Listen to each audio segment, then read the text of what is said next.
I'm Kyle Longton with the Senior Living Foundation of the American Foreign Service. We'll continue our next chapter conversation on caregiving. In recent weeks, we've shared some posts and videos on this topic. You can find those on our YouTube channel and in the Senior Living Foundation Facebook group.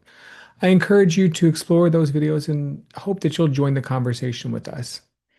I also hope that you'll join us in reading The Unexpected Journey by Emma Hemming Willis.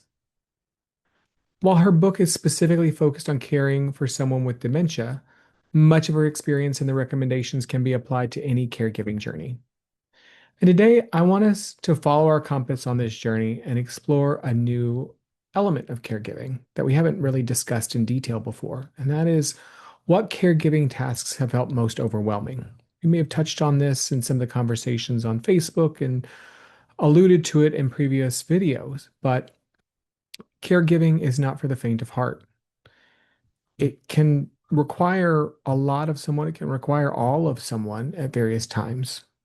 And what proves to be overwhelming for any of us is going to be different.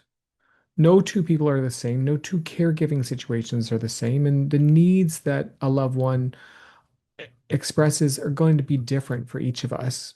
So the overwhelming piece may set in over little things. It may be frustration that someone can't walk up and down the stairs like they once did, or that they're regularly forgetting things, that they can't run an errand that they used to do, picking up groceries or running the post office.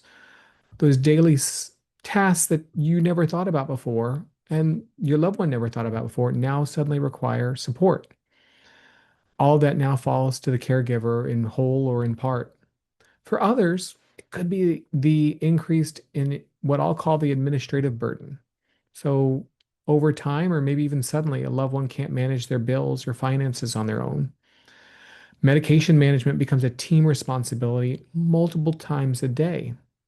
These may sound like small issues, but they can add up over time and truly wear on the caregiver.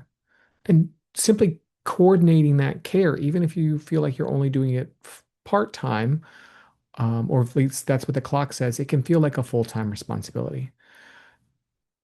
Coordinating care can mean a lot of different things. You don't want to completely ignore or exclude the loved one who needs care. You want to make sure that you're still treating them as that loved one and trying to bring dignity to the relationship. But you may also need to incorporate the views of a sibling or spouse who's in another time zone.